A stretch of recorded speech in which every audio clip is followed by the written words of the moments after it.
Your Excellency, the President of the Republic of Kenya, Dr. William Samoei Ruto, Your Excellency, the Deputy President, Waziri wetu Machogu, Your Excellency, the Governor, all protocols observed. Kwa majina naitwa Zahir Janda, bunge wa Nyaribari Chache.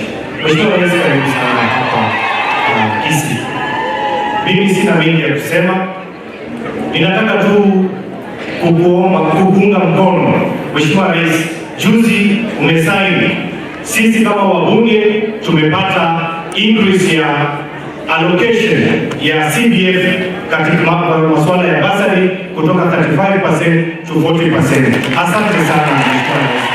Pia tumeona Mheshimiwa Rais, bei ya mafuta imeshuka chini. Ndugu yangu Mheshimiwa Kibageni, nimesikia ukisema masuala ya mafuta, lakini ni muhimu tukumbuke kwamba sio rais ambaye anapandisha ama anashukisha. There are many factors ambaye ndio inafanya bei ya mafuta inaenda juu. Ya mwisho Mheshimiwa Rais, katika constituency yangu kuna pesa ambayo kama ulikuwa umetuahidi ya lazima tuseme ukweli. Huo ndio ukweli wa maneno.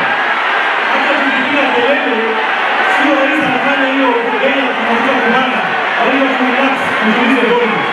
Mheshimiwa Rais, ulipokuja katika eneo bunge letu la Nyaribari Chache, utatupatia ahadi kwamba Nyanjolongo Stadium utatuwekea pesa, na Mheshimiwa Gavana, wewe pia ulitupatia ahadi.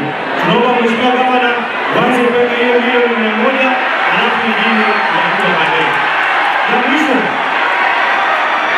Ya mwisho Mheshimiwa Rais, kama relax, tunazalima kusema ukweli. Mheshimiwa Rais, ya mwisho nataka kueleza kwamba ni vizuri na ni muhimu viongozi waheshimu serikali yako na wewe. Ikiwa wewe huwezi kuheshimu rais na unataka upewe msaada,